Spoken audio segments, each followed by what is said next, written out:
Good evening, good evening, good evening, everyone, and welcome to another episode of What's Up, Cuz? I am your host, Jason Palmer, along with my cousin, the coach himself, Lancy Irvin.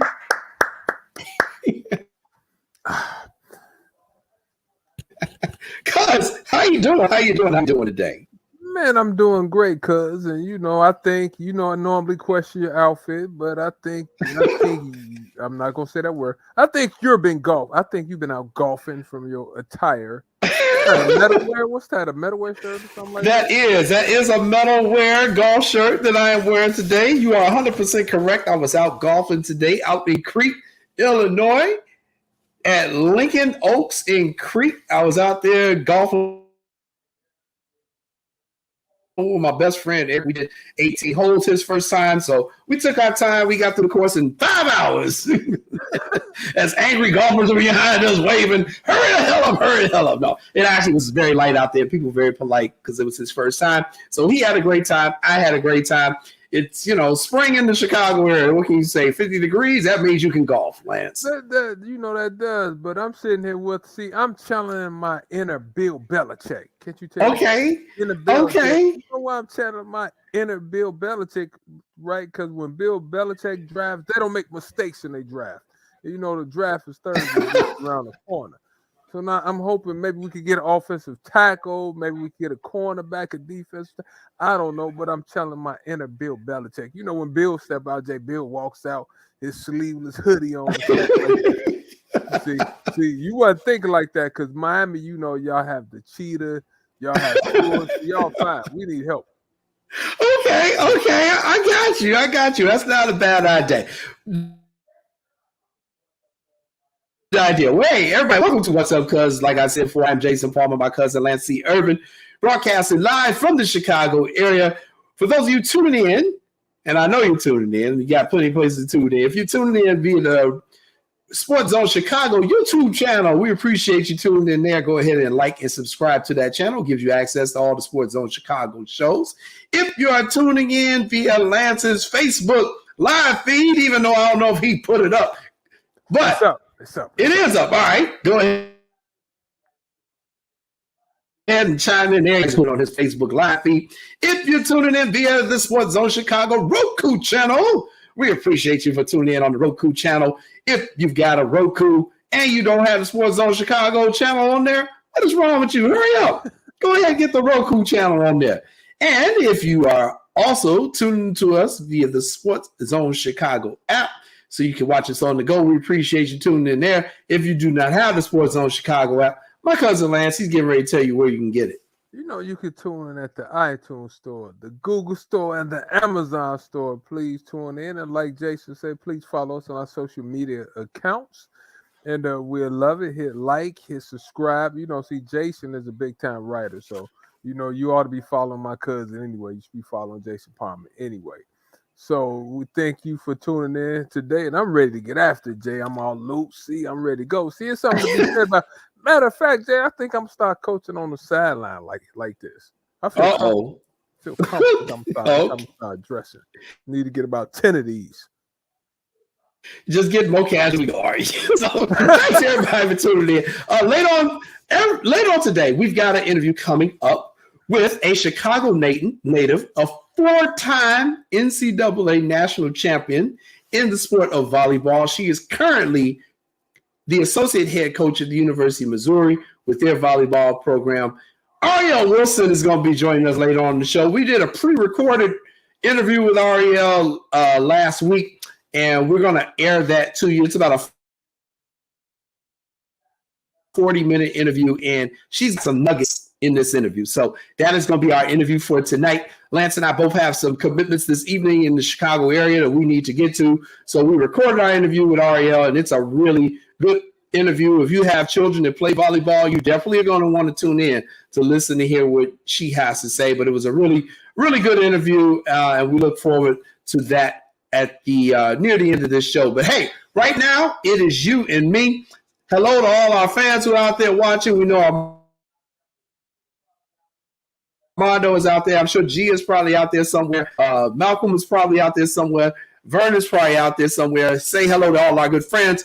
But you and me, you want to chop up some topics? Yeah, Jay, but let me say this. Everybody has kids that play volleyball, right? Please tune in and watch what Coach Wilson had to say. Volleyball is a sport they offer like 13 full scholarships. That's a sport that we should think about playing. It's another opportunity for us to go to college for free. Sometimes you can get partial. Sometimes, like we do in basketball, you can walk on and continue and get a scholarship after that. But the opportunity to play, Jason, at a quality college and go to school for free is huge. And that's the sports that oftentimes gets overlooked. But I think you keep saying that volleyball, has passed women's basketball in the sport that ladies playing these days, Jay. Am I quoting right on it? Yeah. And we talked with Ariel about that in the interview. They recently passed up on the high school level. There are now more girls participating in volleyball on the high school level than there are basketball. So volleyball, our community, too often we're too late to the party. We need to get in on this because it's a lot of people who are really getting their girls and boys involved in volleyball. And we're going to talk a little bit about that with Ariel a little bit later on. So, all right, let's get into some topics. And man, where do you want to start? Do you want to start with the upcoming NFL draft or do you want to start with basketball? Let's start with the draft. Let me say shout out to my man Bears that just hit us up. But let's start with the draft. Because like I said, I'm feeling like Bill Belichick tonight. So let's start with that. You feel like Bill Belichick tonight. All right, sounds good. All right, we will start with the NFL draft. And since we are going to start with the NFL draft, we got to mention what we're doing. Sports Zone Chicago. We got an outing coming up this Thursday. At where? At the Outpost. Output. You know I made a blunder at the Output, and I tell you what, if you can eat more wings than I can eat that, I give you $100. I give you $100. All right, don't be careful what you ask for with these people. So, join us this Thursday for the Sports Zone Chicago and Miller Lite Draft Party at Output Sports Bar and Lounge up on the city's north side. We will see you all there. So let's talk draft. If we're going to talk draft, we need to talk about the Chicago Bears. Your Chicago Bears. They had the overall number one pick. They made a trade, and we talked about the trade a lot. They got a really high-quality wide receiver. They are still drafting pretty high in the first round. What are you looking for your Bears to do with the NFL draft? Well, a couple of things, Jay. Let me start off like this. We have 4 of the top 64 picks, right? Mm-hmm. And we need help all over the place.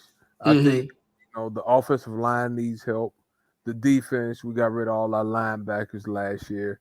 Even though we have a wide receiver, we could get wide receiver help also. So I'm looking for them to go. From what I've been hearing and reading, everybody's been saying, offensive lineman. Because what good does it do for us to have a quality quarterback in Justin Fields that's a dual threat? And he's running for his life like he's been running for his life these past couple of years, right? Mm-hmm.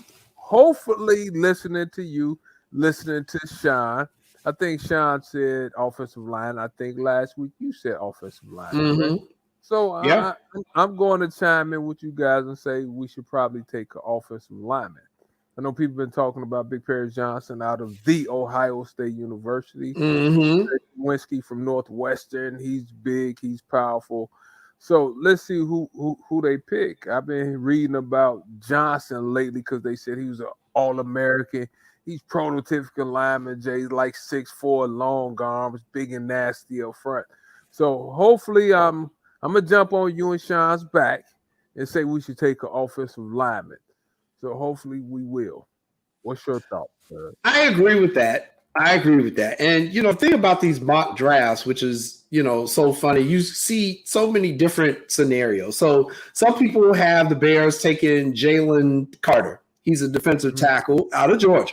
Well, my philosophy, he is. So you know my philosophy. If you're building a football team, you need to build it from the inside out. So I'm cool if they pick either an offensive lineman or a defensive lineman for their first pick. I'm cool with that either way. What I would like to see them do is definitely go for the offensive lineman because I think Justin Fields needs the protection help. I really do. But let's say they do something more on the wild side. Okay. Break that. What does wild side mean? What if they were to double down? Okay. Hear me out for a second. What if they were to double down and instead of them go on the lineman, they add another wide receiver, like wide receiver Jackson Smith from Ohio State. Smith and Jigba, huh? Yeah, which would give them another weapon, another person for Justin Fields to throw the ball to. How about that idea? That's not a bad idea because I like Jackson Smith and Jigba. I mean, Jay, he's not afraid to go over middle. His speed is unquestionable. He is fast on fast. He has sure hands, Jay. I haven't seen him drop too many passes. He played in the Big Ten. He's used to physical type play. And you and I both know lately the wide receivers out of the Ohio State University, them been some bad boys coming out the Ohio State University. I might, and I think if I'm not mistaken, he probably was a 2-time All-American too. I don't know. I know the man, he turned out the Rose Bowl a couple of years ago. So I can probably see that. You have 3 other picks now, Jay, and one of them has to be an offensive lineman and probably a defensive lineman. So I think we have a couple of second-round picks. I'm not sure. But you have to go lineman after that. But I can see that now because that could give them another threat to throw to. Excuse me. Right. That's right. That's not a bad. You actually thinking tonight again. Come on. Well, and I'm thinking this because it's an offensive league now. It's a passing, it's a passing league, and even your running backs. You really want a running back who can catch out the backfield. It's a passing league. So can you ever really have enough wide receivers? And then, you also have to consider injuries that happen because there is an extra game now that the teams are playing. So I would not be mad at the Bears if they were to say, you know what? This is the best player available at this position. Because I think you said it earlier. They need a little bit of everything. They need a little bit of everything. So what if the best player available also happens to be a wide receiver? You're just going to pass on them? You say, well, we still need all old linemen. We still need a safety. We still need this or that. No, you pick the best player available. This is why you have as many picks as the Bears have this year, and they're going to have more next year. Because what I don't want people thinking is that this is going to be a 1-year fix, that this is going to be a 2-year fix. When they came in, last year was the tear down year.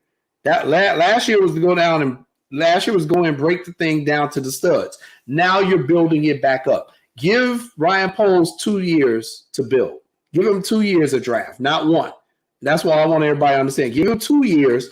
Let him keep adding on to that. And then you will see, I think after this season and you get another draft class, I think you're going to start seeing a whole lot more progress. They'll be better this year. But I think when you want to start seeing that push toward the playoffs, look for like 2025. You know what, Jay? I think you summed it up. I think, as fans, we don't want to have patience, right? No, we don't. It took us a minute. It took us a minute to get bad. I mean, let's be totally honest, right? I think with Lovie Smith, we was okay. Lovie won 10-6, a couple times like that. So it takes a minute for a team to get better. Right. Mm-hmm. And also, every pick is not going to be a home run pick. Sometimes you have to get lucky. Jay, let's just be honest. Sometimes you have to get lucky in your picks. Also, I was watching the ESPN special, and they was talking about, somebody went in front of Blaine Gabbert. That was a bust. So you have to get lucky in your picks. And I think, 4 out of the top 64 picks, I mean, you can get a quality player in the first couple of rounds. Football is like you have 7 rounds, I think. Right, you got 7 rounds in football. Yep. You have 7 rounds. So you have you have the opportunity to get some quality picks. And I think, like you said, like you're thinking out of the box, which is a great way to think. And also, Jay, the thing is this: I'm not gonna pass over the best player I think at the time in the draft. Players are hard to come by. If he's a difference maker, I'm not passing up a difference Mm-hmm. maker. A difference maker is Yeah. hard to come by. You don't pass over a difference maker if he's still on the board. You could maybe address those other issues. Maybe you can make a trade. Maybe you have a player, that gets waived because of football is a lot of good players. They get waived. I mean, that's just how the nature of the business is because the contracts are not guaranteed. So you Mm-hmm. might be able to do that. But you're thinking out the box. I mean, running backs, Justin Field basically is a running back. You Yeah. have David Montgomery back there still. Our running back situation, I'm not concerned about our running back situation. We got David Montgomery. Ain't he in Detroit? My fault. Yeah. My fault. But our running back situation. You got the other guy. I know you're talking. Right. But with that being said, though, Jay, I'm not really worried about that because Justin Field basically was the coldest running back in football. He was. Yeah. Okay, that's a good point. Now, and I think the other thing that we have to think about, and too often we get just completely laser focused on the first round pick. You have to think third round, fourth round, fifth round, sixth round. We see every year players who are picked not in the first round, who make significant contributions to their team in their rookie year, who may have been drafted in the later rounds. And I think that's why what Ryan Poles did, where I give him so much credit, is he didn't just focus on, the sexy first round picks. He's concentrating throughout the entire draft. And I just think as fans, too often we say, oh, this was our very first pick. Okay, of course you expect that person to be really good. But how many times have we seen a first round pick flame out? Just completely flame out. And, the person in the fourth round probably should have his job, but because of the politics of sports, a lot of times they keep giving that first round pick the chance after chance after chance. I think what's going to make Ryan Poles a successful GM is not just the sexy pick in the first round, but how he does in the third round, how he does in the fourth round, how he does in the second round. And that's why I think he'll rebuild the team. And that's what I want Bears fans to really understand. The first round pick is just one person. Okay. But the second through seven, that's potentially five people. That's how you build a team. It ain't just the first round player. Don't get me wrong. You need that talent. But to build an absolute team, even if you got to draft a punter or if you need to draft a kicker in the seventh round, remember when we didn't have a kicker that year? We lost in the playoffs to the Eagles? Was our guy Cody? I kept telling everybody, man, this dude, he gonna cost you. Everybody like, oh, he's just a kicker. We'll be fine. Man, he doinked that shit off that damn upright. Y'all ready to run him out of town. So, I think you have to build this thing throughout the entire draft. And, I'm interested to see what Ryan Poles does. I mean, I think you said something key, Jay. Like, you expect or you want your first round pick to hit, correct? Mm-hmm. But now a lot of people say you make your money as a general manager from third through seven. How can you draft? Can you find you a hidden gem? Have your scouts, have your organization been doing their research? Where can you find the hidden gem? Where can you find somebody like you say, hey, comes out of nowhere? You like, hey, where we find Khalil Herbert Ebner? That's what I meant to talk about. So with that being said, Jay, like you make your money with those rounds, and hopefully you can steal a pick. Hopefully, like I said, your scouts did an excellent job evaluating talent, and let's see where we can go from there. But I thoroughly agree with you with this is not. We're gonna have to have a couple of good drafts for the team to improve. I'm not sitting there saying like we won what 4 games last year, right? We were sitting there arguing. I remember when Sean came on, he said we was gonna win 8 to 9.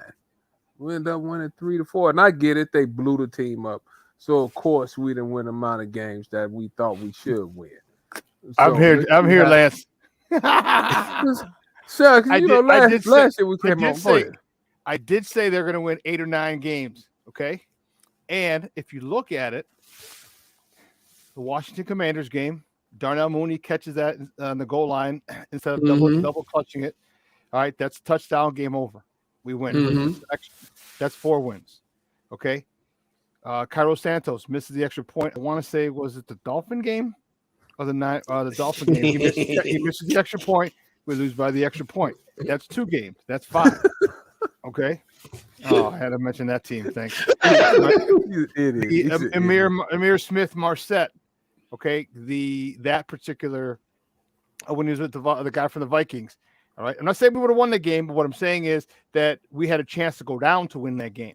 All right, that would have given us a 3rd win, and then there's one more game that it's eluding my mind. There's 4 other games that we had the chance to win, that we would have won or had the chance to win, and that Justin can't do it all. Justin can't do it all. So yes, I did say 8-9 wins last year. They came up short, but if you look at they didn't know how to close, and I have a bigger prediction for this year. So, but I did say that, and if guys did what they got paid to do, well, here's the thing. I'm glad we didn't win those games because now look in the position we're in. So I'm glad I was wrong. I'm glad that those guys, really sucked last year to the point where they can't catch a God blessed ball. The one where they pulled Chase Claypool on a 3rd down, and then EQ St. Brown, the ball goes right through his hands on 4th down, which would have been a 1st down, which would have kept the drive going. So there's a whole bunch of different 4 games right there that we had in the balance, which would have pushed us to 7, Lance, right about where I talked about. So, it's tough. Yeah. But I didn't want to defend myself. but Sean, I was giving you but I was giving you credit though. I was giving you credit, Sean, because I thought that if we didn't make some of the trades that we made and blew up the defense, we probably would have been right there. So I'm not questioning that part. I thought we would have been about the blown up defense. That's true. That's like they blew it up. Yeah. But this year, moving forward, Sean, do you think we should take a lineman out of the first pick, or do you think we should think out the box like cousin Jason is saying and take a wide receiver? No, wide receiver. No, I'm good with the wide receiver room. I'm okay if they don't go offensive lineman, which I think they will. I'm really good if they go take corner, or if they want out of those first 4 picks, they just go after D lineman. If they just want to go after D lineman, I'm more than okay with that. More than okay with it because we need waves. We need 2, maybe 3 defensive tackles, 2 or 3 nose guards. We need 3 to 4 edge rushers. We need those guys. So give me a slew of those guys. And here's what I said earlier on my show. If we don't get that base, that staple 3 technique that we need this year, like a Jalen Carter, no problem. Build up the other 3 techs, build up the edges, build up the nose guards, and we can get that next year with that high Carolina pick that we're going to have. We'll be able to get a good 3 tech next year. But build that defensive lineup. And truth be told, if my thinking out of the box is going corner at 9, and that'll secure the secondary for good. Because we've already secured the second level, the linebacker position. We're good there. So if you go cornerback 9, and then the next 3 picks, the 53, 61, and 64, take 3 D linemen, I'm cool with it. I am more than cool with it. So my out of the box pick would be if you went cornerback with the number 9. So you'll go 3 defensive linemen, huh? Hell yeah. Yeah. I'm cool with all that. I'm cool with all that because I agree with you, Sean. You've got to build a whole team and you need backups. So I agree with it.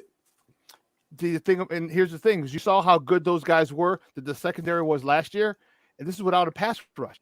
Imagine if you just upgrade the pass rush. I'm not saying to the NFL best pass rush. I'm saying just a mediocre pass rush. Think of how much better that secondary is going to be. So and that stud 3 tech. If we don't get him this year, cool. We still have middle of the pack defensive line pressure throughout the year. Cool, no problem. That secondary is going to get a lot of work. They're going to be very successful. And then we get that stud 3 tech next year if we can. So that's my thought. All right. There you go.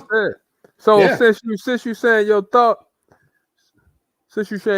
Sean, How many wins do you think we can get? Oh God, you gonna put it? Wins. You don't even know who you got on your team yet, Lance. He can see the future. Sean can see the future. Sean can see the future. Yeah. I don't know about seeing the future, but I said earlier, and I'm not going to back down on it. And I bet Kevin KDL from the Smoke Fellas. You know, he's a big Giants fan. I said 10 wins, and he's like, "Get out of here!" I'm like, "Nope, I'm 10 wins." You going 10? Look at what I said. Look what I talked about, the 3 games or 4 games that we had this year that we should have won. Not to mention a couple other games that we had the opportunity to win. So if we just win those 4 games this year, we're at 7 wins, and we're a much more improved team this year with the draft, with the free agents. 3 more wins, I'm cool. 10 wins. It's a very, very optimistic view, Sean. You know what? I normally roll with the super back, but you're talking about a 7-win difference. Every year, somebody goes worst to first, man. Every year in the NFL, worst in their division to top of their division. Every year, somebody does it. You know what? This year is going to be the Bears. The hell with Green Bay. They just traded their quarterback today. Finally, Minnesota. They're trying to trade everybody. You know, Detroit. I'm a little concerned about them. Detroit was pretty good. But I'm sure they're thought they was going to be all right. I said they was going to be a team. But I'm counting on them to Detroit themselves and just do something stupid. Well, you saw those guys. All those guys are suspended for gambling. So okay, they did Detroit themselves. Now they're out 6 games. So you start off 1-5, 2-4. It's not a good way to start the season. Not at all. The Bears are in a prime position. So let me ask you this real quick. Let me ask y'all this because I missed it. I came in on the tail end. So Aaron Rodgers officially got traded to the Jets, correct? How many picks or what was the compensation? Do we know what was the compensation they got? I'm sure they got a couple picks. Yes, was it a crazy heist? Was it a heist? So the Jets get Aaron Rodgers plus the number 15 pick this year and a 2023 5th round pick, number 170. This is what the Jets get. Mm-hmm. The Packers, in return, they get the number 13 pick this year, so they basically switch 15 and 13. Mm-hmm. Okay, a 2023 second round pick, the number 42 pick, a 6th round pick this year, the number 207 pick, a conditional 2024 second round pick that could become a 1st round pick next season if Rodgers plays 65% of the plays. So if he plays 65% of the plays, they get a 2024 first rounder instead of a second. So yeah, Packers got a nice haul, and that bothers me. And this is why I need more picks because now they're picking. Remember, we picked 9 and 53. Mm-hmm. Now the Packers have a pick inside. They have another second round pick. They have a 40. I think they have 2 picks, maybe 3 picks, between our 9 and our 53. That's I don't want all those picks. We got to get a second round pick, another second round pick higher up. So yeah, that's what they got. The Jets got Aaron Rodgers, the number 15 pick, and a 5th round pick this year, and the Packers get the 13th pick, the 42 pick, a second round, a 6th round pick, which is 207, and a conditional second round pick for next year that could be a 1st. So which he'll play 65% of the plays, if I heard you right. I mean, you didn't okay. get them not to play 65% Bingo. of the plays, right? So they got a 1st round pick. Yep. Okay. And they got Odell Beckham sitting over there. Yeah. No, it's gonna be interesting. No, Odell didn't. I thought he went to the Jets. He didn't go to the Jets? He went to the Ravens. Did he go to the Ravens? To the Ravens. My fault. Ravens. Yeah. Ravens. Yeah, he's in that division. Yeah, he's with the Central. With Pittsburgh and Cincinnati and Cleveland, right? They got the Jets got a nice wide receiving core. Let's not get it twisted. Garrett, the kid from Ohio State, they got a nice little receiving core. They're ready to roll. They got a defense. They got receivers. They're ready to roll. Yeah, and they got what's the cornerback I like? Sauce Gardner. They got Sauce. Yeah, yeah. So they're gonna be interesting. So do they win the Super Bowl? All right. Oh, he's got a bounce. Okay, go ahead. Yeah, I gotta get that thing ready for you. Okay, gotcha. All right. So we're going to change gears in just a second here. Look who's checking in. It's none other than our good friend Charles. What up, Charlie? How you doing, man? Good evening with you tonight. What up, Charlie? we are talking NFL draft, and now we are about to shift the tables, and we're going to talk a little NBA, because I know it's playoff time. But before we get into the NBA playoffs, Lance, guess where I went last night? Where you go last night? Don't tell me you went to the Well, Bucks. Did the Bucks play home? Your cousin is a romantic dude, so he took his wife out on a nice little movie date. We did movie and a dinner date. I like to see things, and my wife said, I want to go see this particular movie. Now, there was one movie I wanted to see, but she's like, well, how about we go see this one? I'm like, okay, baby, let's go see this one. So we went to check out Air, which is a story. Oh, Sonny! Uncle Sonny! Yes, which is a story of our good family friend, Uncle Sonny Vaccaro, and how he lured Michael Jordan and his family over to Nike when he was an executive with Nike. And it was a very enlightening film. Of course, we know the story, of how it all went down, but it's really good to see kind of a Hollywood version of it. And I didn't know if you had even gotten a chance to see the film yet. You know what? I haven't watched it yet, but the people I talked to said it was a very good movie. And matter of fact, we were supposed to have Sonny on the show over COVID, but I'm going to call Uncle Sonny and ask him, was he happy with who played him in the movie? Was he really happy Yes. about that? I'm going to have to ask him about that.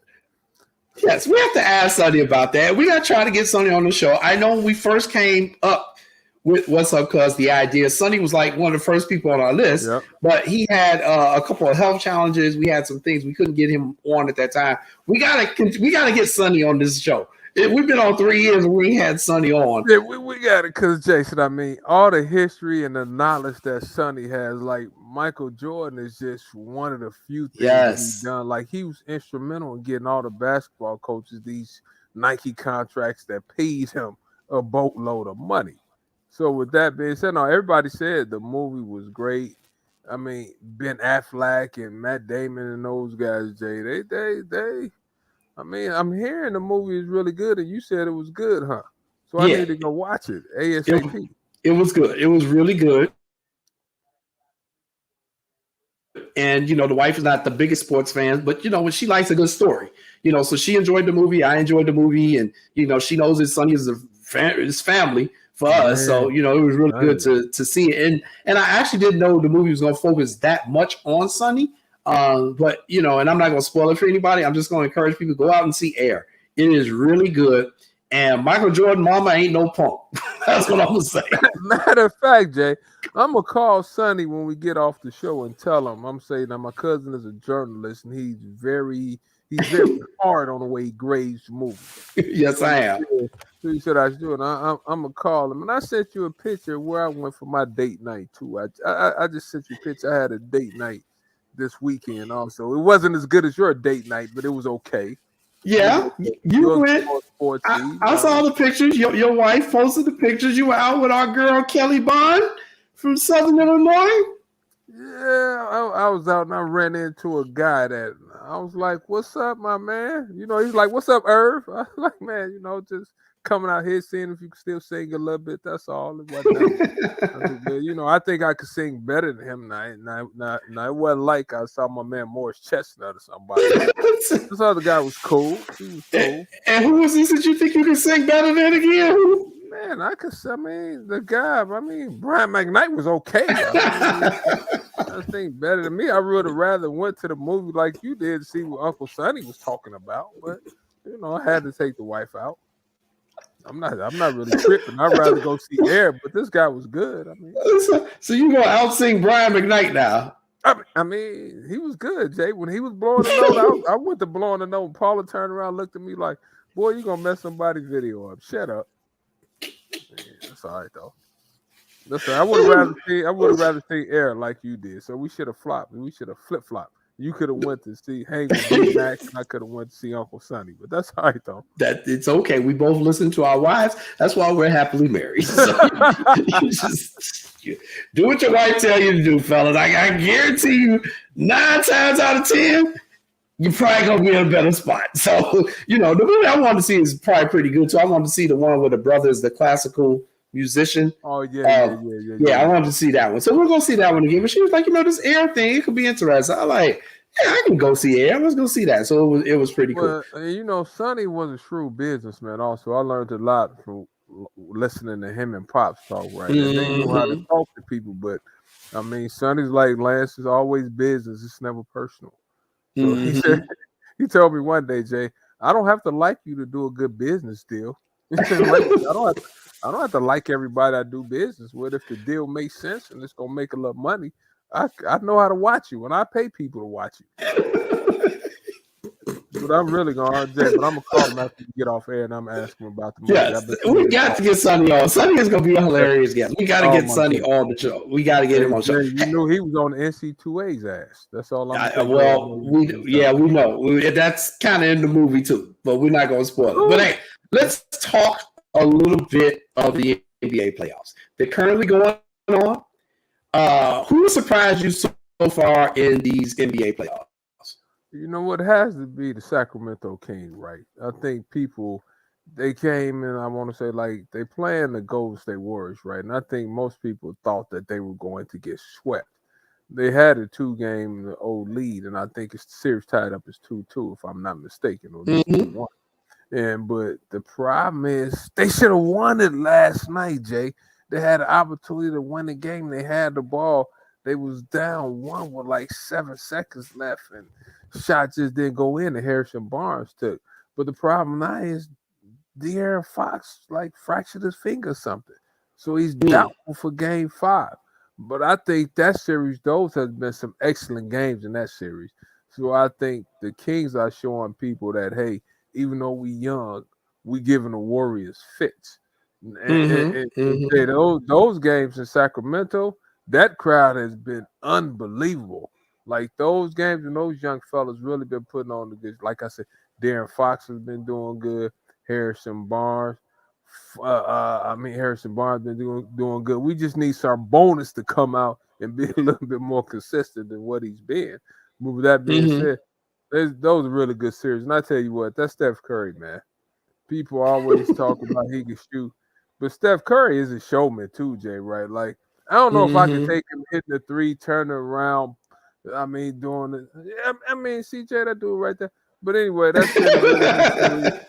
I think the Hawks are done. I mean, Boston can't be beat. Yeah, Malik Monk has been having a good series too, Charlie. Malik Monk has been having a good series. But with that being said, though, I mean, we shall see who Dylan poked the bear. Okay.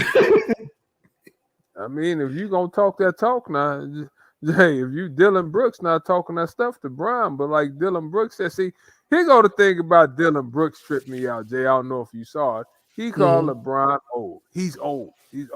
Well, my thing is, why you have to mention old? If he was in his youth, would you be talking crazy to him then? I don't know. But Dylan Brooks has been having a good series. Let's see what the Lakers can do again. Anthony Davis has to continue to play well. But the Lakers are much improved, Jay. Like, I didn't think they were going to make the playoffs. I was talking crazy to Nick and Mac all year. But the Lakers, I mean, they formidable now. We'll see. I mean, the Denver Nuggets, Jay, what can I say about the Nuggets? Minnesota, that's they won a game that series basically. Minnesota ain't gonna do it. They got a history of choking, so I ain't worried about it. Like you say, the Hawks are pretty much done. The Celtics gonna take that one. I am surprised at the New York Knicks. Why are you surprised at the Knicks? Because I think the Knicks fan base is similar to the Bulls fan base. Both of these fan bases have been waiting since the 90s for their damn teams to start doing something, and it hadn't really been happening. And now the Knicks, looking like they're going to actually push. And Thibodeau is, got these teams rolling. So, I'm really happy for them. And, we'll see what they can do because, while Chicago and New York always have a rivalry, I mean, the Knicks should be better. I mean, they ain't won a championship since the 70s. You know what I'm saying? We got a lot of friends in New York. And I'm like, damn, Knicks, y'all put all these players in the league. It's almost like when I lived in Minnesota, and the Minnesota has never won a hockey championship, even though they're the state of hockey.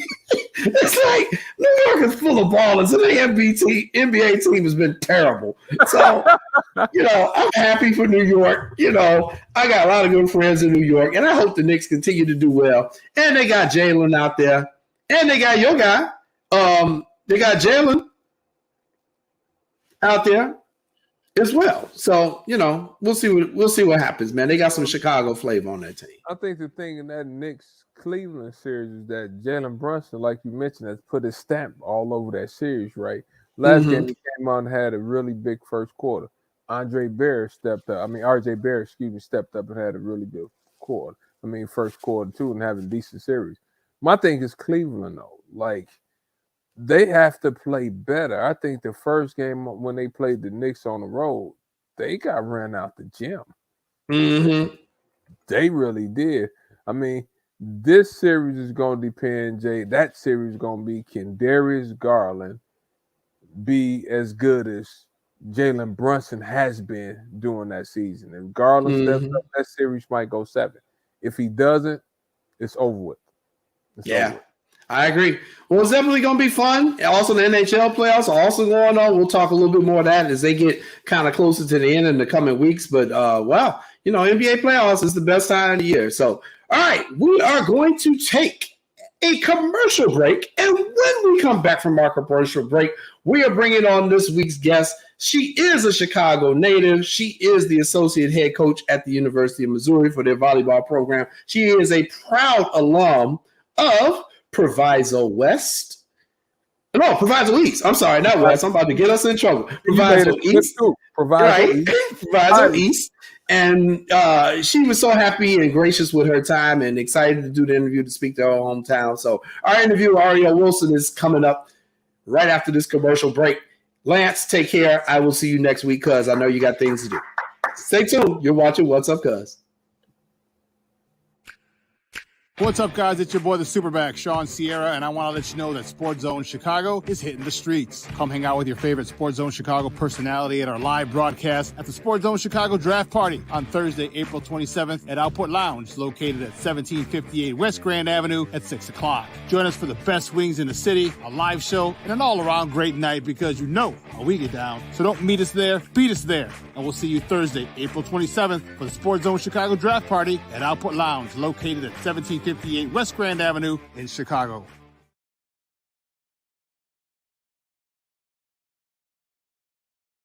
No, I don't know though. I'm scared. You're so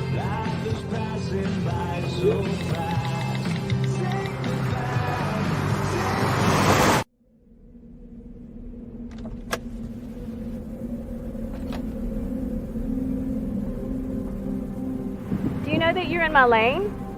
No, not at all. Are you not paying attention? Are you texting? I was just checking in with my mom. I was telling her that I thought we'd be home by 6. It's okay. There's enough time.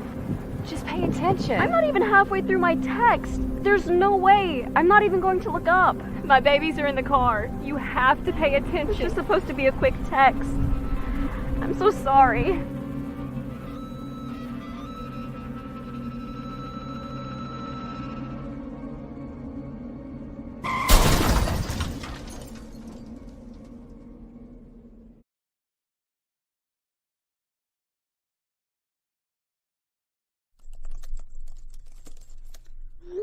not again.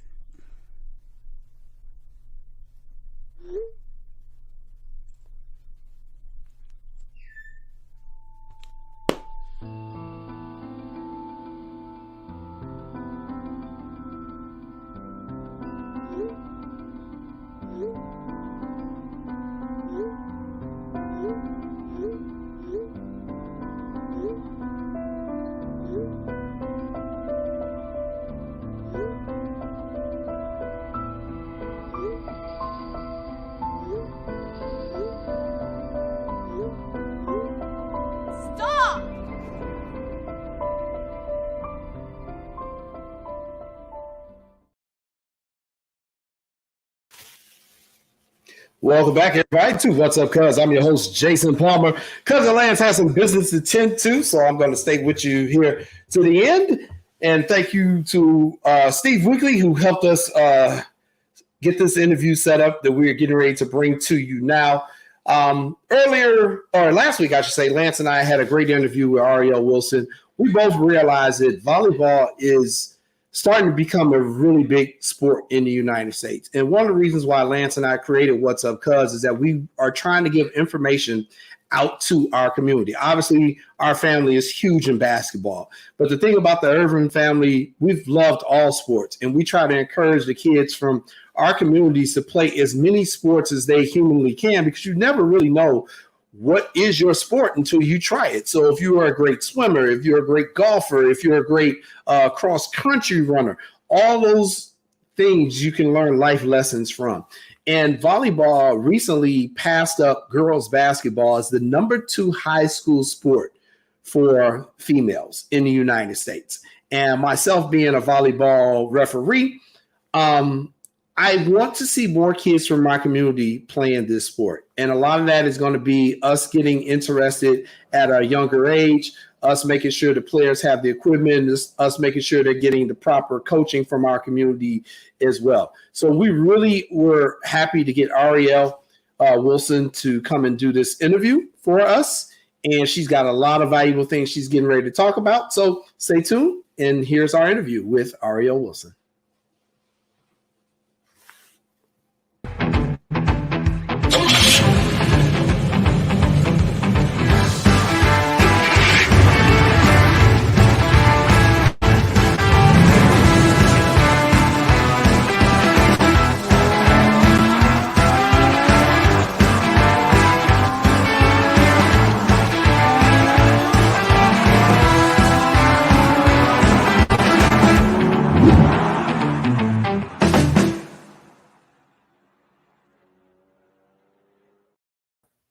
Welcome back, everybody, to What's Up, Cuz. I'm your host, Jason Paul, along with my co-host, cousin, the coach himself, Lance Irvin. And Lance, are you ready? We have been trying to get this guest for weeks and weeks, and we've gone back and forth, and she's been traveling, and I've been reffing, and you've been coaching, and we finally did it.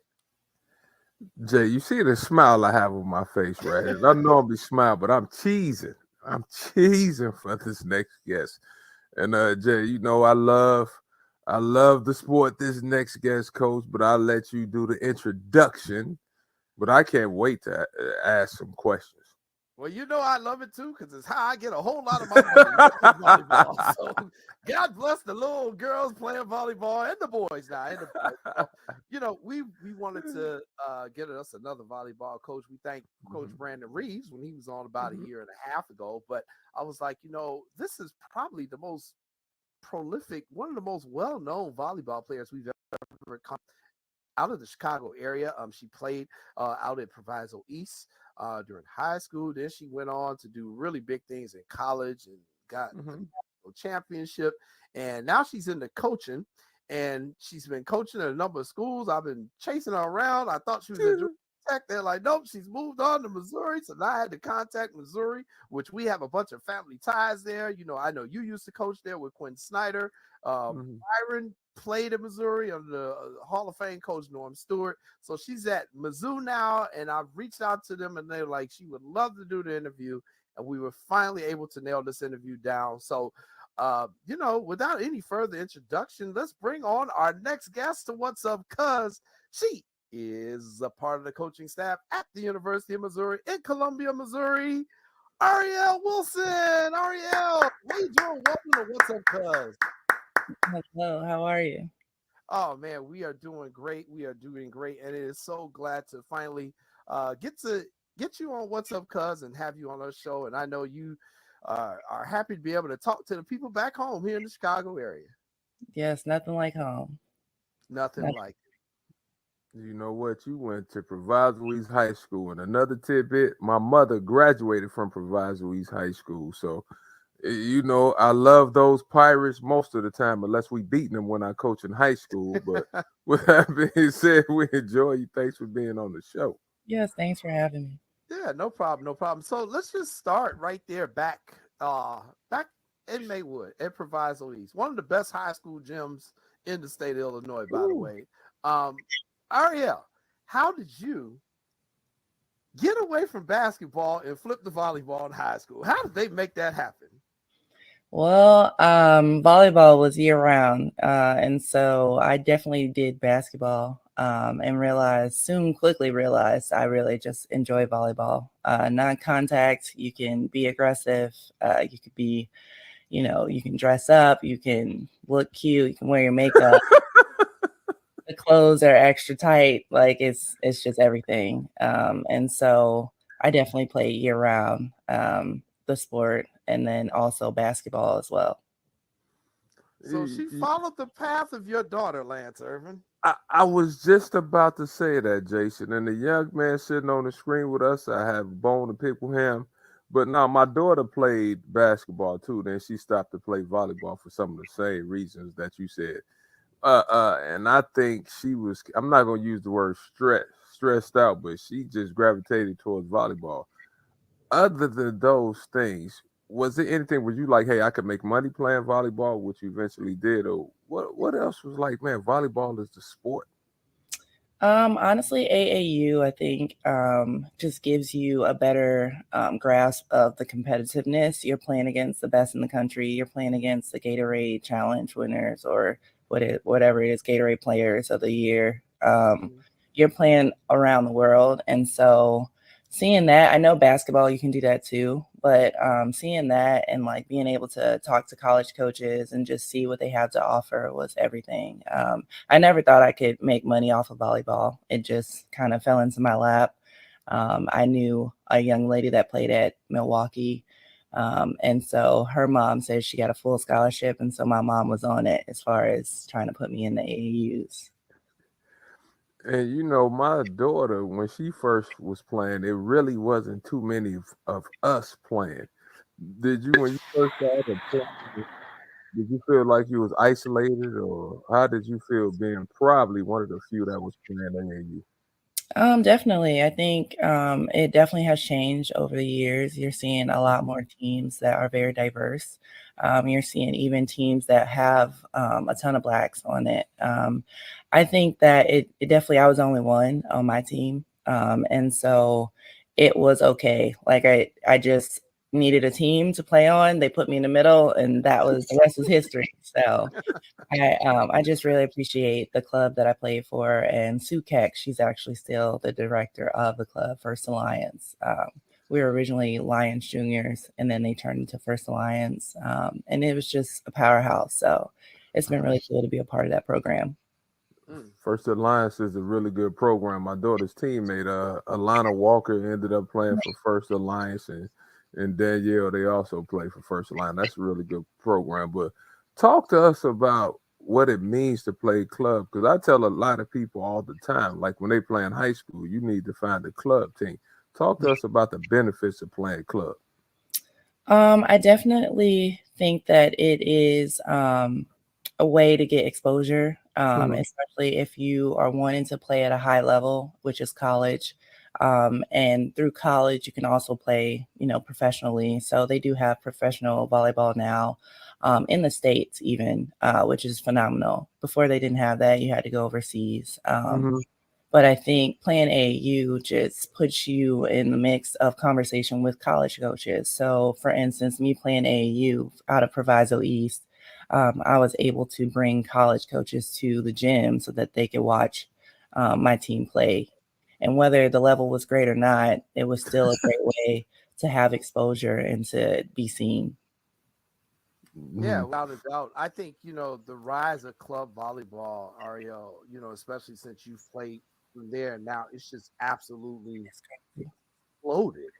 And a perfect example of that here in Chicago, over July 4th weekend, we have the USAV National Championships. USA National Championships are going to be in Chicago this year at McCormick Place during July 4th weekend, along with the NASCAR race. So it's going to be crazy as well. How big is this event going to be for the city of Chicago? I think anytime we can bring talent to Chicago, because it is a pot of just great talent. We have so many different teams in AAU. We have, people that come from locally, like Wisconsin, Iowa, Ohio. So people really, really in the Midwest, they love volleyball. And so it is a great attention grabber for the city. There's going to be a ton of people. They're going to be, wanting to sightsee, taste Chicago food, just, fill it out. And I think it's the best time to come is during the summer. Like you're not going to see a greater city until you see it in the summer. But I think in the winter it's beautiful too. And so it's going to be really, really fun. And I'm excited that it's in our hometown. Yeah, I am too. Now, one of the things about volleyball, and just to show how much it's evolved, the national champions in the women's games have, the last few years, it's been kind of moving around, Ariel. Back in the day, we were like, all right, it's going to be a bunch of California teams. We already know that's what's going to happen. But, we had Wisconsin that just won the national championship a year back. Obviously, when you had Penn State, you all won a lot. Talk a little bit about how volleyball on the NCAA level has evolved, where it's now so much parity involved between all the top programs. Yeah, I think that it's great that it can now be a little more even keeled across the board. Of course, when I was in school, we dominated. It was like, how many championships are we going to win? But, now with the different conferences kind of adding teams or, subtracting teams, it's going to be bananas. Like it's going to be very interesting to see, even for us in our conference. Texas is coming, Oklahoma is coming, Vanderbilt is coming. And so it's going to make it a lot more competitive in that conference. Man, because the conference you just talked about, that's going to be a blast. Yeah. Like, let's talk about your school, University of Missouri. What do you guys need to do to step up to the forefront? Because you just talked about Texas now. And Texas has been really, really good. So talk to us about University of Missouri. So we just recently have an all new staff. I'm super excited to work with everybody on our staff. They're all very versed in volleyball. They have, coached at a high level. They also just are really passionate people that bring a lot of confidence to the game. And so I think for us, we finished last season, and so there's only up from here. I think part of being a great team is recruiting. That's going to be your the biggest thing to do is to recruit, and the most important. I think if you can recruit, then you can also kind of compete with some of the people that are in your conference, and with the teams that are being added, they're not going to be added until around 2024, 25. And so it gives us a little bit of time to kind of see what the SEC has to bring and just to really try to compete at that level.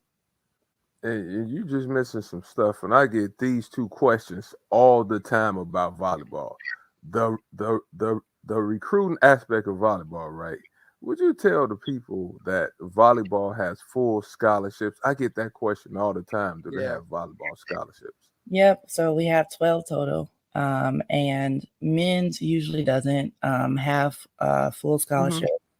They kind of go off percentage. But women's definitely has 12 count full scholarships. And another question I get all the time is this: how do I get seen? Like in volleyball, at least from my daughter's standpoint, also, I didn't know that number one, kids sign early. And number two, you had to send out as many videos as possible. I don't know if you had to because you were up there, but talk to us about the things you have to do to get seen in volleyball, from the videos to reaching out to coaches. I think part of it starts in the gym. So if you feel like you're not getting the reps or the position that you want to play, I would start with talking to your coaches about doing individual practices or, doing more in practice so that you can feel confident about what you're doing when it comes to tournament time. A lot of these qualifiers, there's a lot now this year, last year, in the years to come, they're going to be a lot. And so a lot of those are practice to when you actually get to AAUs or nationals. They're using those to qualify. They're using them to compete against the best in the country. And so you really want to make sure that your team is playing in open. But if your team is not playing in open, college coaches are still watching. There's always different levels of college. So Division I, Division III, and NAIA. They all go to those tournaments. The biggest thing is trying to get exposure and making sure that your team is surrounded by good people and that your club is well known as well. That's a little bit of it too. If you're not part of that and that isn't for you, there's some diamonds in the rough. You can also send video. You can also, all of us college coaches talk. We're all connected. So it's nothing to drop a name or to say, hey, you need a middle. Okay, this is a kid that I, saw, and I really think it would be a great fit for you. So we all just kind of connect and really try to make, our team build the team that you want. And sometimes you don't get the players you want, but then there's sometimes where a player will email you, you go check them out, you really love them. There's another way to kind of get your name out there. And when you're sending out a video, what things should you show yourself doing when you send out a video? Because like I said, I really didn't know. My daughter was a setter. So we had people like telling us you need to send this. Is there anything specific you need to send out? Some videos are a lot harder to watch. And so it's better to watch live anyways, which is why we're always going out every weekend. But if you are sending a video, I think it's best to highlight kind of techniques as a setter. So how you can push the ball out with tempo, or, if you're setting a friend, grab a friend, set them. I think the other thing is the game video, like live video. You can kind of put some clips together. I think it's good to kind of show your whole game sometimes because just put highlights and clips. Like, you look pretty, but I think we want to see how you are as a person. When you come out the game, how's your character? Are you cheering your teammates on? When you're in the game, are you directing? Are you confident when you're setting? Are you putting your hitters in a great position? And so a lot of just like being a setter, I think we like to see live. Our staff likes to see live. But if it is going to be a video, definitely some of those things I just mentioned would be great. Yeah, without a doubt. Once again, we're being joined by Coach Ariel Wilson from the University of Missouri and a proud alum of Proviso East. So before we talk about your playing career at Penn State, I'm going to go back to Proviso East and high school volleyball. The National Federation of High Schools 2 months ago announced that girls volleyball has now surpassed girls basketball and is the number. Yeah, it finally passed them up. They're the number 2 high school sport for girls, following track and field by sheer numbers. When that news came out, did it surprise you? It didn't. I think that the sport has grown tremendously since I've even played it, and I think it's only going to continue to grow. It's such a fun sport. It's so competitive, and it's a way to just really connect with people. And volleyball players, volleyball parents are great. Like, we always like to have a great time, and I think just with the whole camaraderie of it, it's just amazing. I mean, I can't speak anything but highly about it.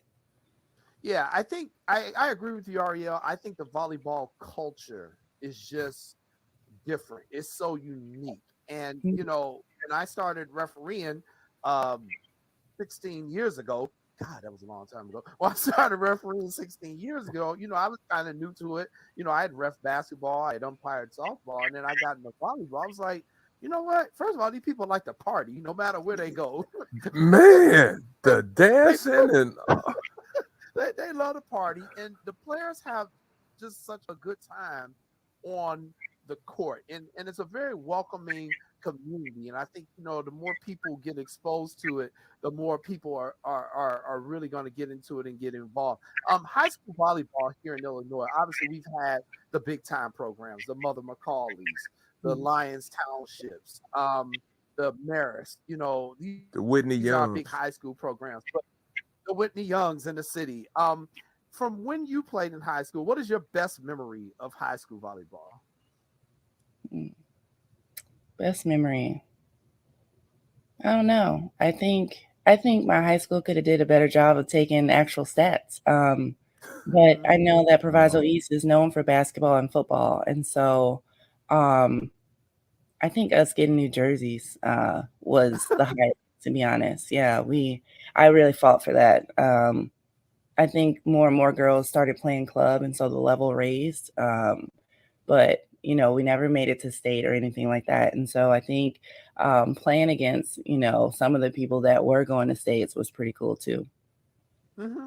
And to speak a little bit on that with Proviso East, because we saw that kind of throughout the region, that the schools where they had a majority African American population, they were kind of slow in jumping on this whole volleyball bandwagon. And here you are, you ended up being the Gatorade Player of the Year. I wish. Illinois. Yeah. Is that correct? No, I wish. Oh, you did not. No.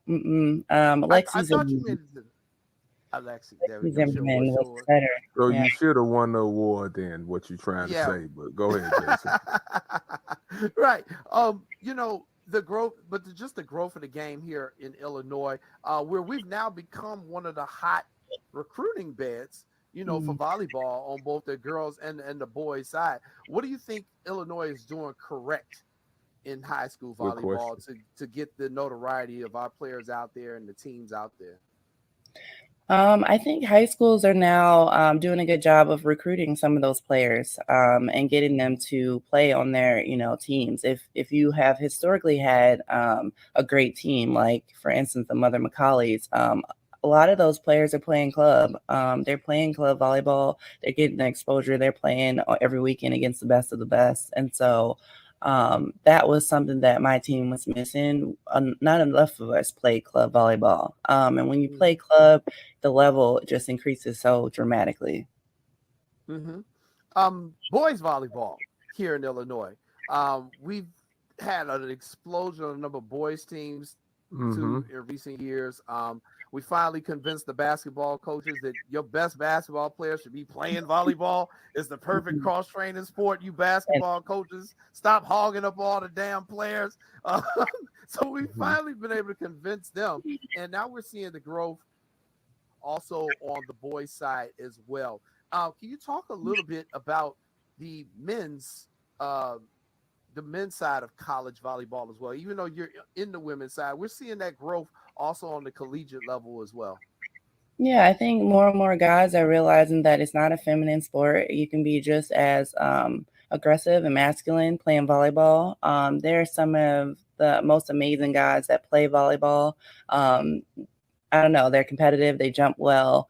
They're getting money to play. They're playing professionally and making a career out of it. I think it's if you're athletic, if you really love it, if you're hardworking, if you are tall, if you're short, you can play the sport and really just get a lot out of it.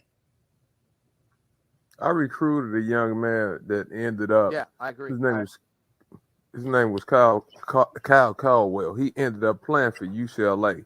Okay. And I went to go watch him play a game, and I couldn't believe I lost out to UCLA until I watched him play. He was really, really good, and I didn't know you had to be. He was such a good athlete, and he was coordinated, and he hit the ball really hard. But a few minutes ago, you mentioned something about you were happy to get new uniforms in high school and stuff. Do you think because people didn't talk about volleyball much that they were slow picking up? Because like I said, I didn't know you could get a volleyball scholarship. So do you think the money aspect, because it costs to play volleyball, right, to be totally honest, do you think the money aspect and us not knowing was also like a hindrance for us not getting the due that you needed to get, the due we should have got? I think the exposure was not out there. I think it was mostly by word of mouth. Like I said, I didn't know that you could even get a full ride to go to college until one of my mom's friend's daughter was playing in college on a full ride. And so once she said that, it was like, okay, so what do I need to do that? And it wasn't enough information out there. But now because of social media, now because of just, the talk, a lot of basketball players' daughters are playing. You have Ian's daughter that's playing. You have Chad's daughter that's playing, football player. And so I think you just have to know and have to hear it and then see it, and then once you see it, like for instance, us coaches, There's not a lot of Black coaches doing the volleyball thing. Wow. And now there's a lot more in, head positions or associate head positions. And so it really is just about exposure. Yeah, without a doubt. My cousin Jason just said Penn State. I was always a Penn State volleyball fan because you all won. So talk to us. How did you end up going to Penn State? Talk to us about your decision to go to Penn State. So I knew that I wanted to stay. Well, that wasn't really that close to home, but I knew I wanted to stay kind of semi close to home. So the Big Ten was clearly around home. You could drive, to most of the places to see volleyball. And with me being the only child, that was my last visit. It was kind of like, okay, let me go, let me check it out. I didn't really know much about them, to be honest, but they had already won a national championship before I got there in 1999.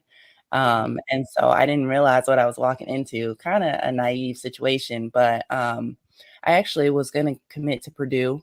And they ended up not having the scholarship anymore. And back then it was, through email or, maybe a phone conversation. It couldn't be a text or anything quick. And so kind of missed out on that, but then ended up going to Penn State and the rest was history. So a lot of it was just our coach. He had been there for 40 seasons and building, an empire. And it was great. Everybody loved to play. Everybody was on the same page. Everybody wanted to win. Everybody, wanted to work hard. And so it really was a great culture to be a part of.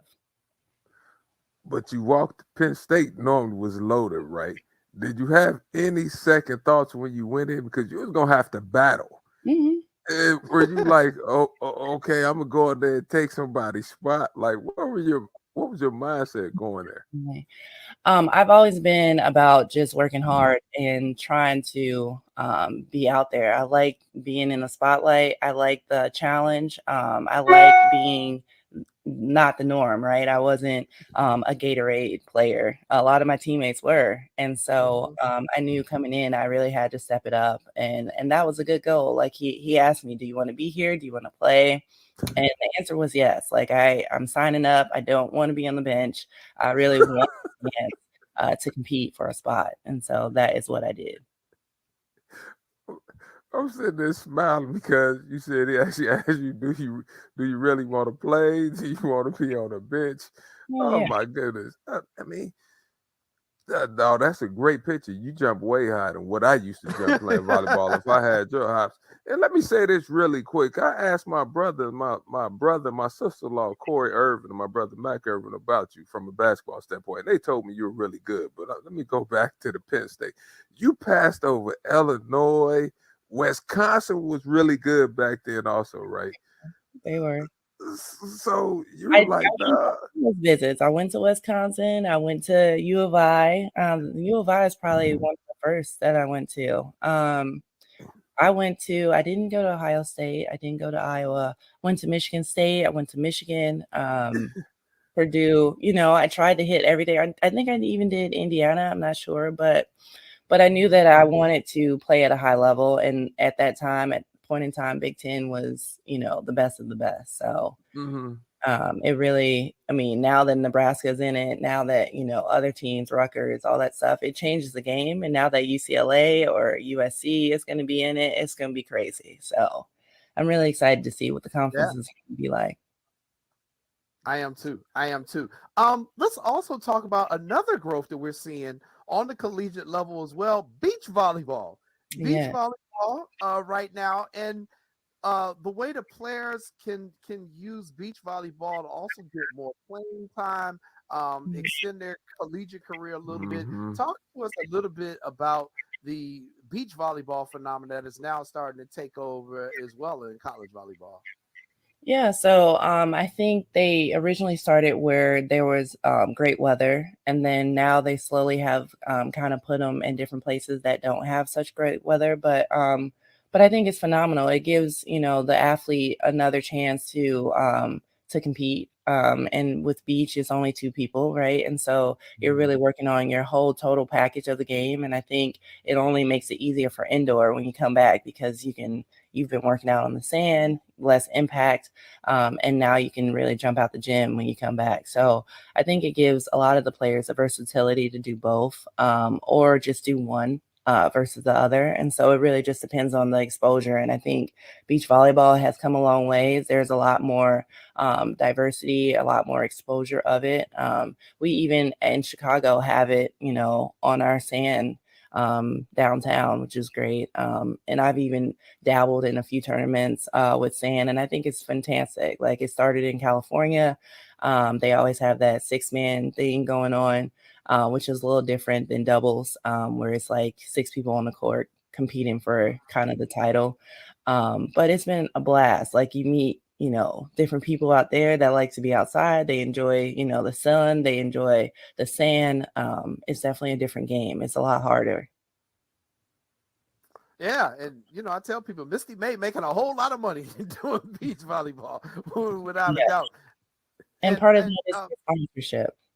You definitely have to get sponsorship playing. It is a more expensive sport than indoor. You need to get sponsors in order to really be at that level that Misty May is at. Right, and they do have the tour every year, and it comes through Chicago. They play at North Avenue Beach. I've been there to cover that, and you get to see the best beach volleyball players in the world playing, with our iconic downtown skyline right behind them. I encourage people to go check out the tour when it comes to Chicago. It is really good. The national championship for beach volleyball, they play it in Gulf Shore, Alabama. And it should be coming up. I think they do it in May, if I'm not mistaken. So it should be coming up pretty soon as well. Missouri, do you all have a beach volleyball program yet? Or is that something that the school would be working on? We don't as of yet. And with us being a new staff, it should be something, in the future and kind of in the works, excuse me. But I think it would be great. And we have a good weather here. It really gets hot here. I did not know that. And it gets hot. It gets real hot. And so I think it would be great to have a beach volleyball team eventually. Let me ask you this. I was on the call the other day talking about name, image, and likeness. How is name, image, and likeness in women's volleyball? I assume, like you said, there's some nice players out there, and name, image, and likeness should be prevalent. How is it in volleyball? It is big. I think I'm trying to think. Elena Walker, that is basketball players. Don't tell me. Yep, Walker's daughter. She is killing it with that. She's killing it. She is killing it. She went to Northwestern. She went to Virginia to play, and her page is crazy, going crazy with that. I think you can earn a lot of money. I know that at Mizzou, we are doing NIL stuff. I know a lot of colleges are. That is part of kind of their selling package for recruiting. And the people that I've seen do it the best are getting some of those top recruits because they're selling kind of what they can offer those recruits as far as exposure, as far as money goes. And then, of course, when you're a volleyball player, aesthetically, and I can just speak for volleyball, you're going to have some good looking people, and that is also going to help you with NIL deals. See, but that's where you should be mad because you were before your time. See, I see your NIL deal. I would have wanted a piece of that because yours would have been outrageous. Let me stop acting silly. Yeah, a lot of our teammates would have. A lot of them went on to the USA team and played on the Olympic squad, and so we definitely were before our time. But it's all good. Like even as a coach, I've gotten a few. Even as a mom, I've gotten a few, and so there's a lot of opportunities with having the NIL stuff. Now, do you have girls come out and ask you what's your NIL package, or are they subtle with it, or do you have to tell them, or do they ask, don't ask, or what? Right, because the rules around this are so wild right They're now. crazy. It's like the wild, wild west, at least in basketball. Yeah. We do. We definitely do. We bring it up. And a lot of it is if you're going to come on campus for an official visit, you kind of get that piece of it because that is something that, we want people to know about. It's not necessarily um it's not necessarily like going to be the make all break all, right? If you really want to be at a program, you really want to be at a program. But I think it does help. I think it is another avenue of making some income on top of what you already are being offered, and it's just a great tool to kind of get you along the way through the sport. So, Dude, let me ask you this about Mizzou. This last question, real quick, Jack. Mhm. Do you all play in the Hearns Arena still? we do. Yeah. Okay. Okay. I was just curious. Go ahead, Jay. I mean to cut you off. I just had to ask because when No, I you're was there, okay. they was Yeah. playing in the Hearns, and I know the Hearns was for volleyball back then, and I don't know if it was still for that then. Yeah, it is. It used to be our old basketball arena. So wrestling, gymnastics, volleyball, it's all in the Hearns right now. And Mizzou Arena is housing our women's and men's basketball team. Let me ask you this also about the uniforms. My cousin and I, we argue about the uniforms all the time. So you used to play basketball. Do Mhm. you like when teams have like 20 different color uniforms, like the bright, the limelights, and all that?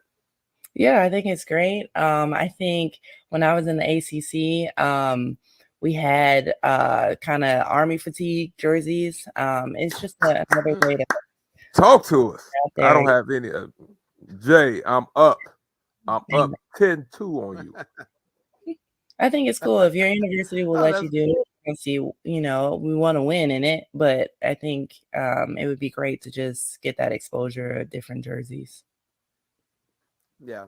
The women's Final Four in volleyball, Mhm. huge. If you've never been, you got to go to them. I went to the one they had in Pittsburgh a few years ago, and the arenas are just jam packed, and the environment is just such a fun environment with the fans getting involved. So we're really more encouraging more people from our community to kind of get involved in volleyball. But I know one of the keys we have to do is get our young people involved in the sport at a much earlier age, because I think that has been one of the things that has kept many people from our community from advancing to some of the higher levels in volleyball, is that many of them don't pick the sport up until freshman year. How old were you when you started picking up volleyball? Yeah, I felt like I was late. I started in 8th grade, but I also didn't know anything about it. And I think they are doing it at a younger age now, which is great. Yeah, I do too. I do too. Well, Ariel, thank you so much for doing this. We appreciate you coming on. We will definitely be checking you out this upcoming season at the University of Missouri. We'll be pulling for the Tigers, and it's good that you're getting in on the ground floor. You're part of a new staff, and you all have only you can only go up from where they were. So we know that we have a friend who's there on that program, and we will be watching and cheering for you. And it's always good for you to come back home. I know you were just here for the qualifiers, and we'll just keep trying to produce these players here in Illinois. I'll keep reffing and calling lifts so that they get their ball handling the right way. Good Lord have mercy. I called it so much the other day, it wasn't even funny. Because, the thing about boys, they think they can just manhandle the ball, Ariel. And I'm like, you can't dunk the ball, man. What are you doing? You got to hit the thing. So, Yeah. it's always been that thing with the boys. They always try to do stuff. I'm like, dude, you can't do that. You cannot do that. We got to work on this ball handling. And, I had to ask you, what were your thoughts on Team USA winning the Olympic gold? Phenomenal. A lot of some of my friends were on there. I thought it was great. I thought it was well overdue. And Yeah. I'm just rooting for them. Like, I know the hard work it takes to put into it. There's a ton of American players, and so it can't be hard to select those top, people.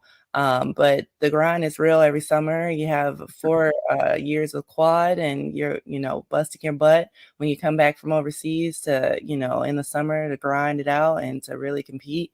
And I've done it, been there, done that. I think it's phenomenal that we did that with all the hard work that we've been putting in. And Karch is I great. Yeah, Karch I is the great guy. So Yeah, he really is. And I'm looking forward to seeing what the team does in Paris because it's coming up. It's just, Yeah. next year, next summer, next year. So, all And right. they also have those. I just wanted to add those national development programs for the youth. I think that's important too. I think that it's another way, a pipeline to get into the USA gym in general and be coached by the best. So I'm actually going to be doing some of that coaching, which is phenomenal. And I'll be representing the zoo, which is great. Nice. Oh, wow. Yeah, that is really good. Congratulations on that because I know, it's a lot of coaches who want to be able to do that too. And like you said, you're real competitive. So, that is definitely an honor. And, we just want to see more people from our community participating in this sport because it can give you so much. And I'm not talking about just playing. I'm talking about coaching. I'm talking about refereeing. We're short on referees around the country. So, yes, definitely use more referees. People who do stats. There's so many jobs in professional volleyball and in college volleyball. So it's really good to see that the professional leagues are coming up here in the States and then more people are getting into it because it's been big in Europe for decades. So Yes. finally catching up. So, Ariel, thank you so much. And once Thanks again, for coming on. congratulations. And we'll be following you. All Thank right. you so much. Nice to meet you all. All right. You too. Ariel Wilson, everybody. We're going to take a quick commercial break and then we will be back with more What's Up, Cuz.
Welcome back, ladies and gentlemen, to What's Up, Cuz. I am your host, Jason Palmer. You just got finished watching the wonderful interview we did with the University of Missouri Associate Head Coach Ariel Wilson, talking about high school and collegiate volleyball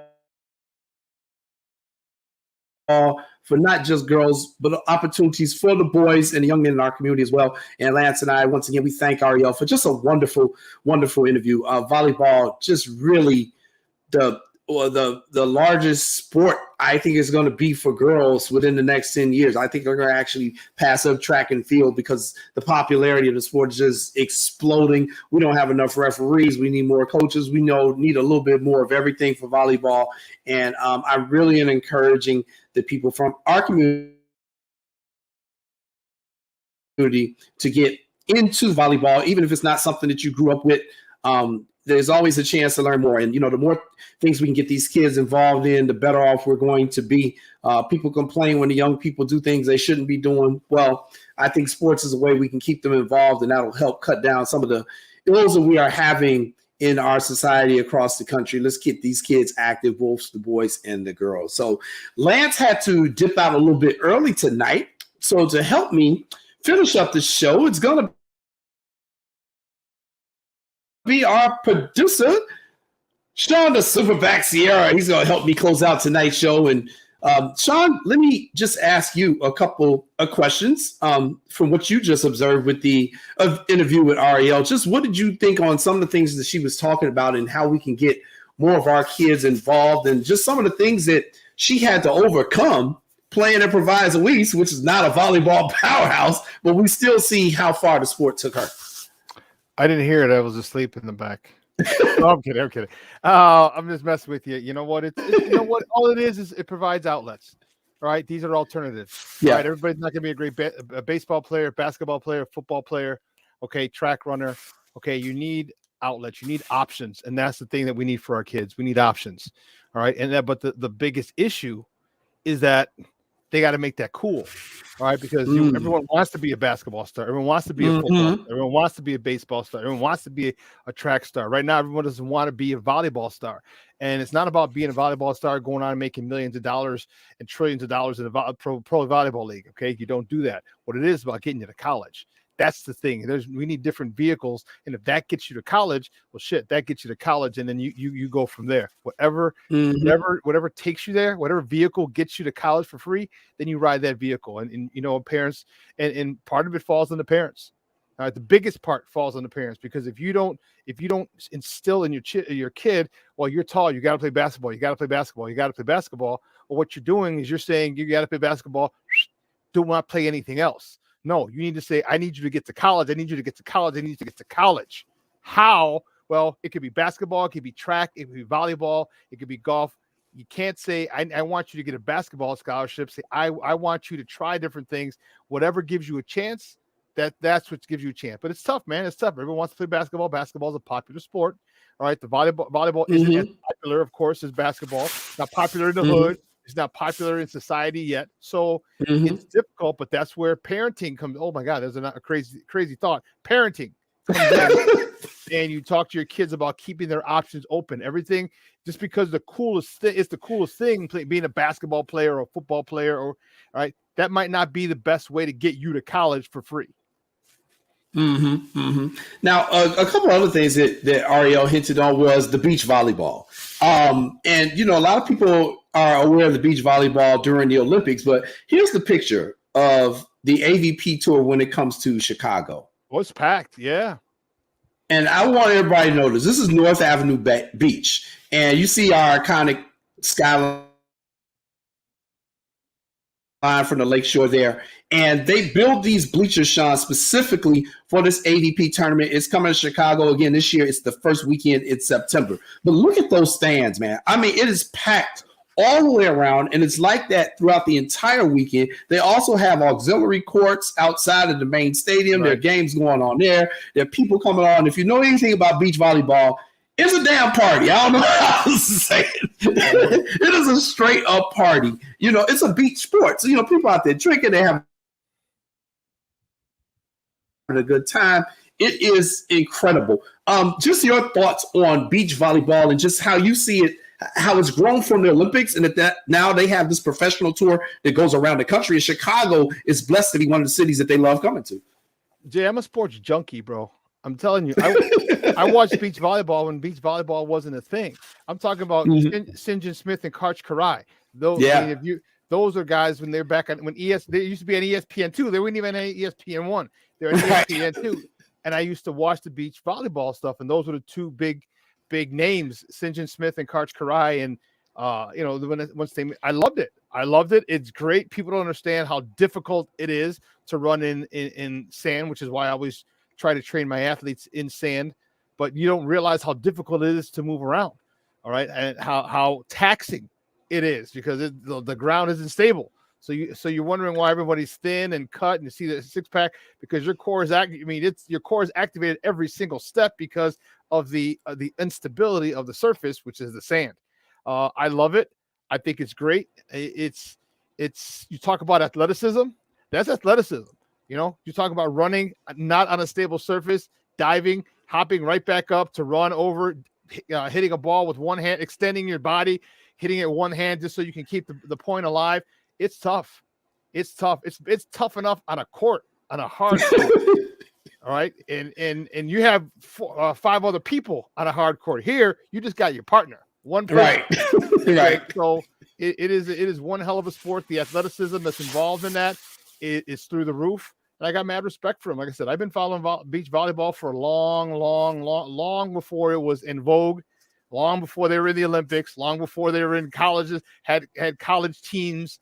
Like I said, those two dudes I used to love, and I can't remember the girls' names as well, but there were a lot of girls that I used to watch this too. I mean, obviously I'm a guy, so I love watching girls play volleyball. In bikinis, no less. But I just think it's another, I just think it's another option for our kids. All right. And that's the thing. You don't have to like it. All right, but if it gets you to school for free and gets you, you get a degree and come out and you're an entrepreneur, you get a great job, all right, then it was all worth it. And that's the whole thing, is we want our kids to be able to have different opportunities. And that's the great part. You're going to meet different people.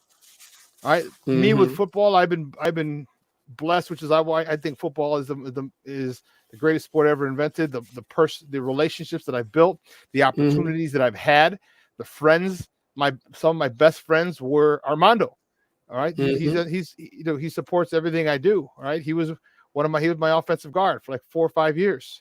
All right. This dude was, his kids call me Theo. They call me Uncle Sean. All right. Cause I knew them before they were even born. So the relationships, the ability for me to go play professionally overseas in Italy, football. Get to go to Holy Cross. I got to play one of the best. I got to go to one of the best schools academically in the country because of football. Football and my grades, but you know what? And then the relationships I have, and the thing we want to do as this generation is help our kids have those opportunities and more opportunities as we had. And a lot of us have had a lot of opportunities. So it's time for us to pay it forward so us kids can have as good, if not better, opportunities than we did. Without a doubt. And I will make this prediction, Sean. I think within the next 5 to 10 years, you're going to see the IHSA start with beach volleyball programs in Illinois. Because the thing about a beach volleyball court that people don't understand is all you really need is the sand. You don't technically have to be on a damn beach, people. You just need the sand courts. And up here in Chicago, a lot of these bars, especially on the north side, well, what do they have? They have sand courts. They got what's the place up there near Joe's? That's kind of I can't remember the name of it. It's a big bar on the north side, but they got like a league. This got indoor sand courts. They got about 4 or 5 indoor sand courts. So I think as schools try to look to incorporate more sports into their extracurricular programs, you're going to see beach volleyball also come into vogue here. Of course, our weather isn't going to cooperate. This is why you can't do it necessarily as an outdoor sport unless you did it like as an early fall sport. You could probably pull that off if you started it at the same time as football in mid-August and get your championships done by the middle of September. You could probably pull it off in outdoor. But you and I have always agreed that we want to see our kids from our communities playing as much stuff as they can, cross-training their bodies. I mean, hell, you do CrossFit training. That's what you do. You don't do the same thing over because you're working different muscle groups. You're building those relationships with different people when you play a number of different sports. So we were just very grateful to have Ariel do that interview. And I think it's very important that Lance and I continue to use our What's Up Cuz platform to expose all these different opportunities that are out there. Let's you and I talk a little bit of NFL draft. We talked a lot about the Bears. We talked about the breaking news of Aaron Rodgers is no longer in Green Bay. He's going to be a Jet. So I got to say this. There is some very strong rumors, and we're getting close to my man Dalvin Cook. No, don't. Getting ready to come to the Dolphins if he get released. Woo! Please, Dalvin, come. Oh my God! You want him to come to Dalvin. Yeah, he's from Florida. He's from Miami too. Damn. If the Dolphins get Dalvin Cook, I personally I think if they get Dalvin Cook, they need to be looking at a quarterback.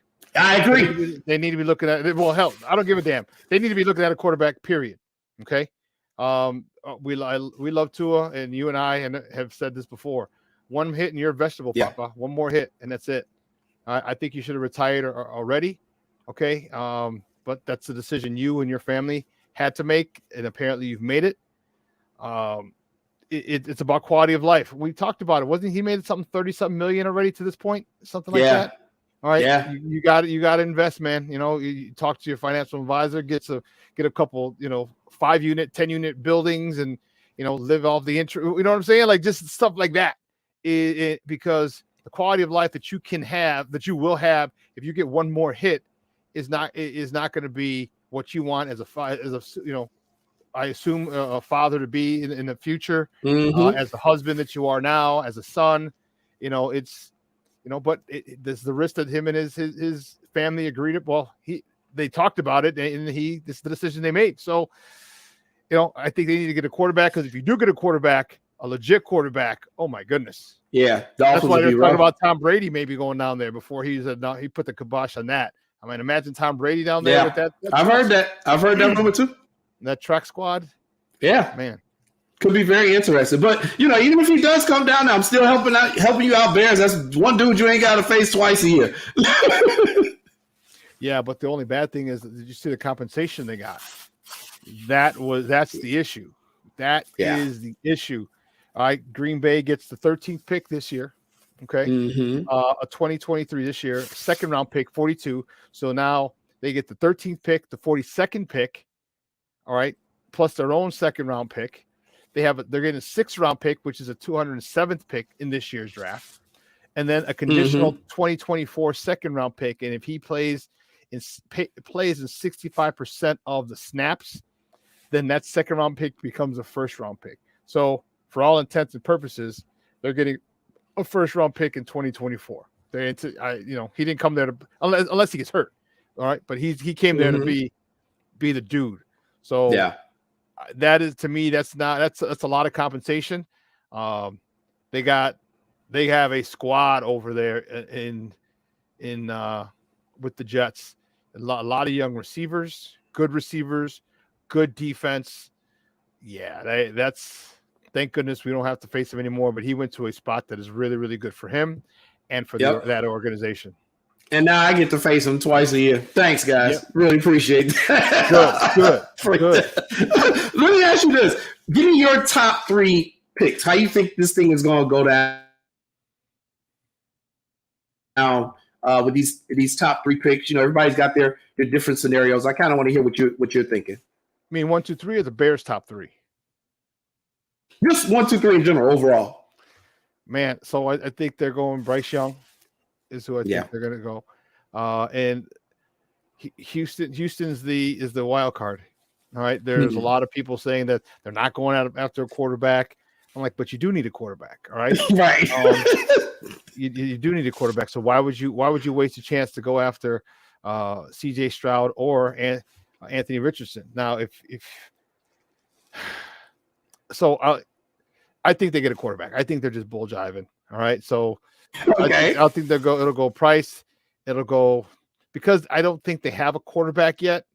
I think they'll go CJ Stroud. I think CJ Stroud is a little further along than Anthony Richardson. And then Arizona, that's the second wild card, because people are jumping up. There's talk all types. They don't need a quarterback, so they can easily jump back at people who want Richardson or Levis or whoever it is wants. So that third one, I don't know. I think Arizona trades back and someone jumps up in that third spot. And who? I don't know. But I think someone jumps to the number 3. And depending on who it is, it'll probably be for a quarterback. You usually don't jump up for an offensive lineman. So it might go 1, 2, 3 quarterbacks. And the third quarterback will be Richardson or Levis, depending on who wants to jump up and whoever it is, whoever that organization is, whoever it is they like. Okay. So I'm right there with you on the first pick. I think it's a no-brainer. There's going to be Bryce Young. I mean, Carolina ain't trading all these people to get the number 1 pick to not take the top quarterback in the draft. So I think that was a no-brainer. Now, I'm going to go a little bit different with you when it comes to the second pick.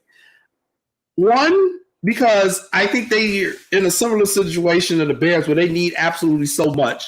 I think Houston is actually going to take a defensive player. I think they're going to take a D lineman, even though they need a quarterback. Yeah, it's possible. That's a good call. And I'll say this because Houston has been screwing up stuff for the last 5 years. So I think they're going to take a defensive lineman, and I think they're going to take Tyree Wilson, who's playing at Texas Tech. I think they're going to take Tyree Wilson. Yeah, and that would suck. But that makes things a lot easier for the Bears. All right. If you take Tyree Wilson. All right. I think Tyree Wilson is the guy that the Bears want. Personally, just because looking at the traits that he has. So he's gone off the board, which pushes the quarterbacks down, which pushes everybody else down, which pushes the offensive tackles down, which pushes everything down. And You didn't even mention Will Anderson yet. So Will Anderson's got to go in that top 5, Right. where he's going to go. So I think that works wonders for the Bears, because the more you put, and then God forbid someone do something stupid like jump up and grab Mitch Trubisky like the Bears did, all right? And it pushes down people even more. So I think if that's the case, then the Bears will trade back. And I think Houston is a perfect trade partner for them to go from 9 to 12. Okay. Because if there's a quarterback that maybe Richardson falls. Okay. And if he does, and the Texans have a chance to get him, man, that would be great. Now you just got to go get if I'm them, I go get a legit, the best backup, the most efficient. You go try and find your Alex Smith type quarterback. Because they got Davis Mills, isn't that their dude? Yes. So maybe you're happy with him, and now you have 2 youngsters fighting that out, and maybe Richardson has a higher ceiling than him, and after a season or 2, he could take over for Davis Mills, and you go on and you got your quarterback. But you know what? I think there's a lot to be said for quarterbacks who sit the first year, get time here and there. In a blowout, you're up 20, down 20, or at the end of the season when you're out of the playoffs and you start the last 2 or 3 or 4 games. There's a lot to be said for that, and a lot to be said for your development, because now you're not thrust into the fire. We don't need you to perform right now. We need you to learn. And then when you get in blowouts, week 6, 8, 10, whatever, we're up 20, down 20, whatever. And hell, just give them a series here and now. You can get a series every game or 2. Doesn't mean it's not the end of the world.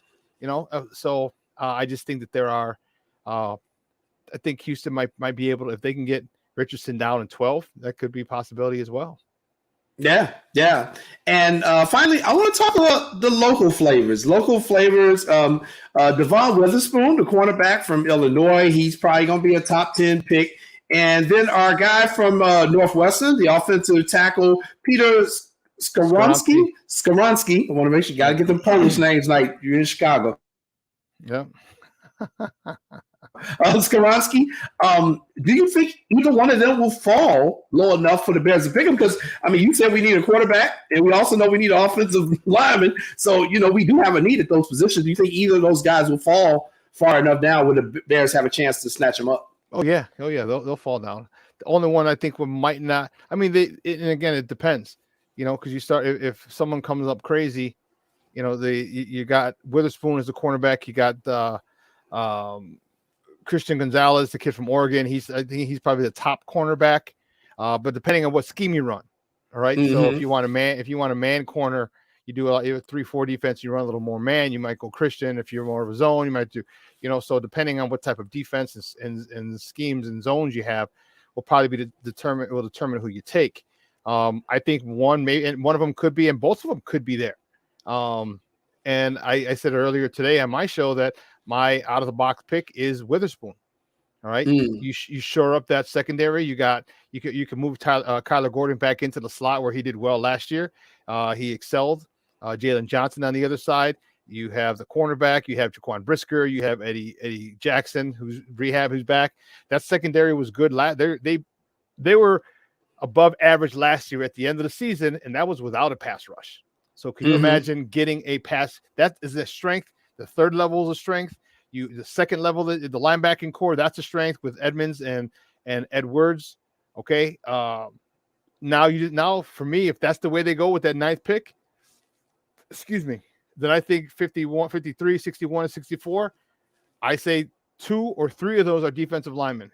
And we just start getting a whole bunch of good defensive linemen, because any help as far as pressure on the quarterback is going to really help that secondary, because that secondary was such a strength last year, making plays, defending passes. So those pass breakups might be pass interceptions with a split second sooner that the ball has to be released sooner than the quarterback wants. So I can see them getting it. And I don't really care if you don't get your Jalen Carter, your Tyree Wilson, your Will Anderson. If you don't get that, especially if you don't get that stud 3 technique, okay, here's what you do. Like I think I said earlier, build everything around it. Get a 1 tech, get a nose guard, get some ends. I get another, productive 3 tech or guy, you know what I mean? Because you already signed some in free agency, and then go get him next year, whoever that could be. Now he may not be as great as a Jalen Carter is projected to be, But if you got other good guys around him, I'm okay with that. I'm okay with that. Okay. Sounds good. And just again, to remind everyone, this Thursday is the Sports Zone Chicago draft party at Output Lounge. And Sean, talk to us a little bit about what our viewers and fans can expect this coming Thursday with the Sports Zone Chicago draft party at Output. Sure. What's up, guys? It's your boy, the Superback, Sean Sierra, and I want to let you know that Sports Zone Chicago is hitting the streets. Come hang out with your favorite Sports Zone Chicago personality at our live broadcast at the Sports Zone Chicago Draft Party on Thursday, April 27th at Output Lounge, located at 1758 West Grand Avenue at 6 o'clock. Join us for the best wings in the city, a live show, and an all-around great night because you know how we get down. So don't meet us there, beat us there. And we'll see you Thursday, April 27th for the Sports Zone Chicago Draft Party at Output Lounge, located at 1758 West Grand Avenue in Chicago. Yeah, it's going to be a good night. It's going to be a really fun night. The draft starts at 7. We start at 6. And so what we're going to do, we're going to go live. We're going to talk about the draft picks as they come along. I don't know if we'll do the whole draft because that can get a little tedious. Right. We may do just until the Bears draft. You know, it's gonna be fun. Best wings in the city. If you were there at the last time we were at Output, the last time we had a remote, that was a great time. All right, great sponsorships. So we got a whole bunch of gifts. I got a Chicago Bears winter hat giveaway. We have Sports Zone Chicago T-shirts, and I'm waiting to get word on other giveaways. So we're gonna have giveaways throughout the evening and throughout the event. So it's gonna be a really, really good time. Like I said, the best wings in the city. If you haven't tried them, cold drinks, and then you get to meet a lot of the Chicago Sports Zone Chicago personalities. Me and Maya are going to be there. You and Lance will be there. Smoke Fellows are going to be there. Second City Sports, Lakina and Sid are scheduled to be there as well. So you get to meet all of us, and it's going to be a great time. It's going to be fun, and I look forward to it. And I look forward leading up to the Bears number 9 pick and what they do with it because of the plethora of options that they have and how the draft board falls. That's going to give us an idea of what the Bears do. And it's grown man Christmas, man. It really is. It's grown man Christmas. On Yeah. So it's going to be a really, really, really good. It's going to be a great night. Make sure if you can make it, come on down, get there early. It's going to be because Output is a sports bar to begin with, and there's going to be people there already. But then all of us are bringing our people as well. So it's going to get pretty crowded. So make sure you get there early. I say get there around right around 5:30, 6 o'clock, right when we start. I mean, we'll be there a lot earlier to set up, but it's going to be fun. It's going to be crowded. It's going to be one hell of a night. And I think I asked Eddie, I said, man, can I just get can I sleep in a cot downstairs? Because I may just be too toe up from the floor up to go home, and I just have to do my show from Output Lounge the next morning. That's going to be great. I will definitely be there. I'll be there a little bit later. Got to do those volleyball refereeing duties. Hopefully it doesn't go a long match, but I'll be there as soon as I can. Hopefully I'll be there in time to see the Bears draft and watch the rest of the first round. I'm definitely going to be hungry, so I'll be able to get there and give me some wings and some good Miller Lite. So I will look forward to seeing you all there on this coming Thursday at Output Lounge. All right. That is going to do it for What's Up Cuz this week. Next week we are off. Lance and I both have some commitments we need to take care of, so there is no show next week. But we will see you in 2 weeks. But before then, remember, check us out Thursday, the Sports Zone Chicago and Miller Lite Draft Party at Output Sports Lounge. I will be there. Look forward to seeing you all there. So for my co-host in absentia, see, I'm using your word now. My co-host in absentia, Lance Irvin, and my producer, Sean Sierra. I am Jason Palmer. Thank you so much for tuning in to What's Up Cuz, and I will see you in 2 weeks. Peace.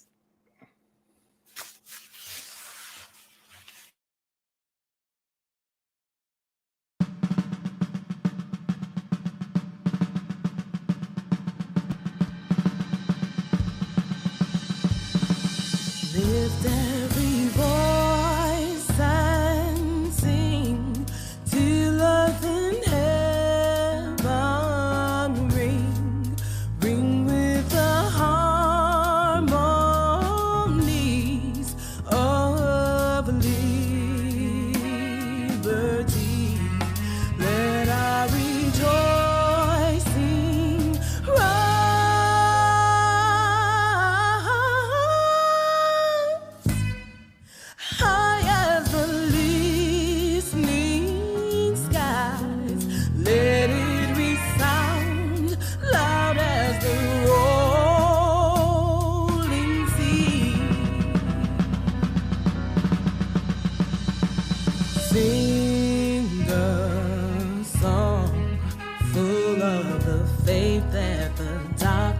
has taught us. Sing a song full of the hope that the present has brought us.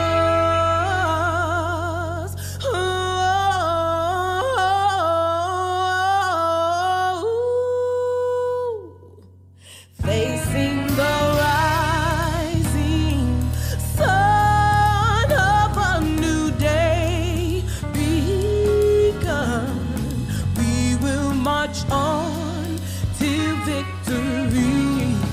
We will march on till victory.